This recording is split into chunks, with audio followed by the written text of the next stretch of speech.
Yes, my friends, welcome back. We have even more big stories to drop today. We discuss the latest updates surrounding Ian Maatsen and Burnley making the bids to try and sign him.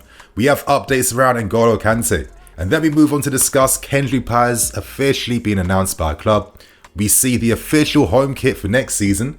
And of course, we discuss Paris Saint-Germain versus Chelsea over the battle to sign Ugarte, as we have even more crazy context to provide surrounding our failed efforts to sign him. So right now, my friends, hope you guys enjoy. Share your thoughts and opinions, and if you like the video, hit the like button if you do, without wasting any more time. So right now, let's start things off on a positive note, and let's discuss these home kit leaks for next season, because as the new season gets closer and closer, we're getting clearer ideas behind how our kit is set to look like. Now, these leaks come courtesy of Footy Headlines, and as you can see, we're seeing direct influence from our 97-98 kit. And of course, that's a pretty iconic one. I think everyone kind of knows that Autoglass one. And to bring back the golds, the white, the blue accents as well too, I think, the idea is nice. Now, seeing the image beside me, it's not inspiring too much confidence, right? But bear with me. Let's 4K things up right now. And as you guys are seeing right now, this is how the real home kit for next season is set to look like. Of course, ignore the 3 sponsorship, the Welfin sponsorship.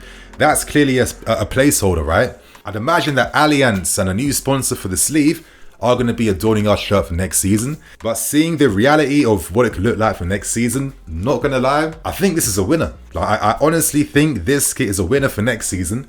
And I'm starting to feel stupid things like, are we back now for next season? How can the players in this team wear a shirt like this and recreate last season again? I can't see that happening. That doesn't make any sense. So yeah, I feel like this kit is so nice that when it's finally launched, I feel like I'm gonna finally have to do a shirt giveaway for this community and all you guys that have been watching me for such a long time. It's only fair that I can show some love back, right? So stay tuned for that once the kit finally launches. And of course, when it's out, you know to use my discount codes and all that good stuff to get your kit secured for next season. But how do you guys feel about this kit? This is clear, right? This is a W, and I don't know why I'm doing this, but this is a win all round. So yeah, how do you guys feel? Let us know below. I'm moving on to the next story. So right now, let's continue the good vibes and let's talk the official announcement of Kendrick Pires. Now, I think this kid has had a very promising Under-20 World Cup. And right now, he finally is announced. The deal is around 17.5 million in total with a few add-ons on top. And I kind of feel like this is one of those rare signings that we never typically see at our football club. But I think that for a player of his promise, his potential, this by far was a worthy investment to make. And normally, in Latin America countries, when players of this level are making their first team appearances at tender teenage years, they end up having incredible careers in Europe, and I don't see why Kendrick Pires should be any different. And wow, after seeing what this kid's been doing, progressing up the ranks so much this year, I think he's a special player in the making. And for making his debut for Independiente, scoring in his debut as well too, going from the under-17 Ecuadorian team to the under-20s, representing his nation in the Under-20 World Cup, where he became officially the youngest scorer in Under-20 World Cup history, scoring against Fiji in a 9-0 win for Ecuador. So every time he's been given a challenge, he passes it with flying colours. And when you see how he plays with the club, really praising him in their official announcement on their website by saying that he has the vision, the technique, the dribbling skill, the fantasy, the creativity.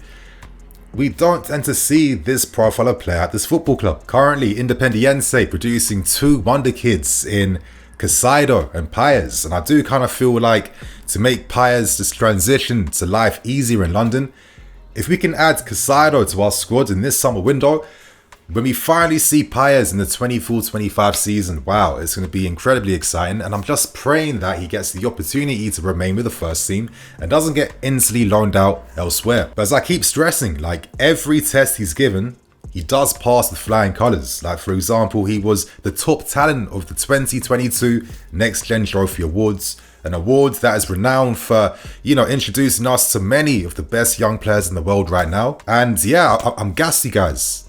I'm excited. Like, just seeing his poise, like his vision, the body balance, the way he thinks, and of course the physicality. For 16 years old, this guy is built.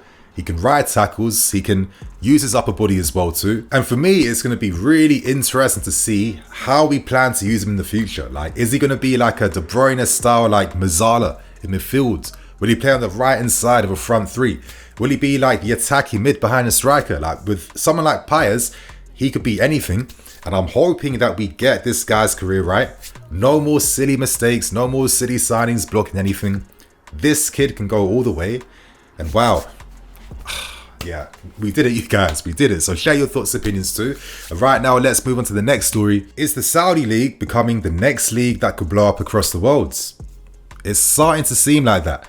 After Al Nassr, of course, signed Cristiano Ronaldo. After Al Ittihad have signed Karim Benzema as well too. Clubs in that league are hoping to entice some of the best Muslim players across the world to represent Saudi clubs, and it's no surprise that N'Golo Kante is attracting a lot of interest. Not only is he an incredible role model, a devout Muslim, he could earn incredible money if he makes that move to the Saudi League. Recently, the Saudi Public Investment Fund has announced that it will take ownership of the country's 4 leading football clubs, and that includes Al Ittihad, Al Ahly, Al Nassr, and Al Hilal. They're hoping that one of the top stars across the world represents each one of these football clubs, with the hopes that the whole market value of this league continues to grow and grow and grow until the 2030 season, where of course they're hoping to host the World Cup during that year. If Kante was to leave us, could I even say no? I mean, we know that Karim Benzema recently signed a 2-year deal worth 345 million. This is beyond generational wealth. And currently, Al Ittihad reps have held discussions and conversations over the availability of signing N'Golo Kante. Now currently, Al Ittihad, the club that signed Karim Benzema, sent reps to hold discussions with Kante over the availability of signing him for next season. Now at this point in time, Paul Winsley has paused Kante's current contract extension talks due to his latest recent injury, and to be honest with you, I don't really know what that communicates. Even though Kante has had his injury woes, does this necessarily mean that his career now is set to go downwards? I'm not too sure. Would he not be vital to have throughout our squad for next season? Like, we do need some mixture of like experience, Premier League experience to help with this young squad for next season. I mean, time will tell, but if Al Ittihad are making an incredible offer of, let's say, like 200 million over 2 years, I think it would be very hard for Kante to turn a move like that down. So right now, I guess we cross our fingers, we see what happens. As we know, Kante would like to remain here, but nothing is currently happening with these contract extension talks. And I'm just thinking, is that the best way to treat a player that has been incredibly vital for us over the past few years? So that is the latest news surrounding Kante. Let's now move on to the big report surrounding Paris Saint-Germain, Ugarte, and us. In my latest video I released today, I spoke about Paris Saint-Germain informing the media over our attempts to buy a minority controlling stake in Sporting Lisbon. Now, we have to remember that a minority stake is a very little percentage. We're not going to have much ownership or control in Sporting Lisbon. Now, this conversation, discussion, negotiation, whatever you want to call it, which has been denied thoroughly by Sporting and us, this would have been a separate deal away from Ugarte. But that's what they're technically saying. We have some news courtesy of a very thorough report from The Athletic, and I'm going to go through some of the key points from the article. As it states, Paris Saint-Germain essentially reacted to this news around us buying minority controlling stake in Sporting Lisbon due to the reports that came out late last night from L'Equipe, which is a bit mad to me. Once they saw that article, which I'd be incredibly surprised if they weren't involved in helping the article actually getting circulated and getting made public, they had drafted a legal letter which they were about to send to Sporting Lisbon. Now, you could say it's Paris Saint-Germain at their finest, but to move on, they believed that we agreed to move for Ugarte and that Sporting were forcing him to move to us due to these extra negotiations going on behind the scenes. And they felt like they were pretty much convinced that us and Sporting were plotting on doing this deal for the minority stake. Now, PSG felt like there was integrity issues over this Ugarte move, as they felt like they were the winners and they were set to sign him. And they had further concerns over the integrity of this negotiation to buy minority controlling stake by mentioning things like this poses challenges to, European competitions like the Champions League, Europa League, Conference League, which kind of surprises me because we aren't in Europe for next season, and Sporting Lisbon are in the Europa League for next season. Now, by the law, UEFA regulations state that clubs cannot hold shares or have control in another side taking part in European competition. And in this draft letter that Paris Saint-Germain were about to send to Sporting Lisbon, they wanted Sporting to reveal the investment potentially being made between us. Now, funnily enough, once we pulled out the deal, that's when Paris Saint-Germain decided not to send that draft letter to Sporting. And a part of me just kind of feels like we kind of got done out. Like, this was a transfer strategy.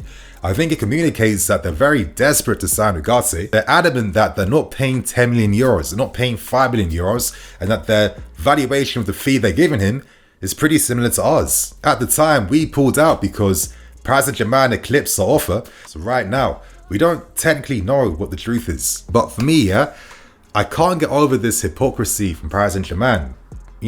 Weren't they the club that spent over 400 million on Neymar and Mbappe? Don't they have like 20% controlling stake in Braga in Portugal? And don't they use their Qatari funds to constantly buy up UEFA sponsorships? Like, these Qatari funds are giving them access to investments everywhere across Europe. Part of me kind of feels like this is a bit of karma after we stopped Ziyech from signing for them. I wonder how we react to this, because I felt like we got done a bit dirty, to be honest. Because that article from L'Equipe seems to be the main thing that really put a pause and actually completely ended this deal, as we were set to sign Ugarte. Yeah, mad story. I don't want to talk about this anymore. And right now, let's end things by discussing the latest updates around Ian Maatsen. As reported by the Daily Mail, Burnley have made a first bid of 50 million for Maatsen. We've immediately turned that down. We would only sell for around 20 million. Now, does this mean that Maatsen is most definitely set to leave? Not 100%, but I'd say very likely.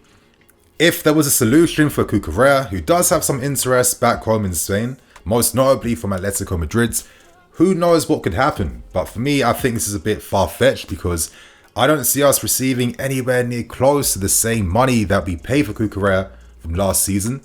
And how many loan deals can we keep doing? I mean, it is helpful, of course, but we need to start generating more money now to start signing more players for Pochettino. Now, I don't really blame Maatsen for considering his future away. He has not been given any clear, definitive plans or ideas for his future at this football club, which I understand because, of course, with Ben and Cucurella set to remain here, and of course the introduction of Lewis Hall, things are a bit harder now.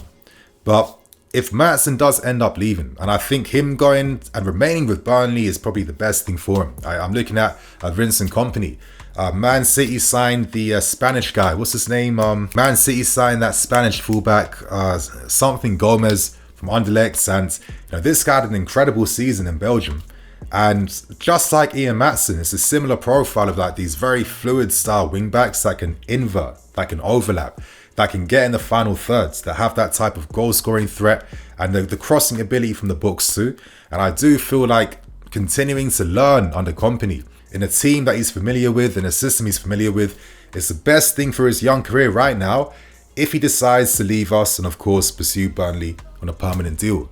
But ideally, yeah, I'm hoping that if we let him go, like if we don't even get 20 million, let's make sure that we get 50 million bare minimum with an option to buy at the end or a buyback fee included, because there are going to be some question marks on the left back position over the future.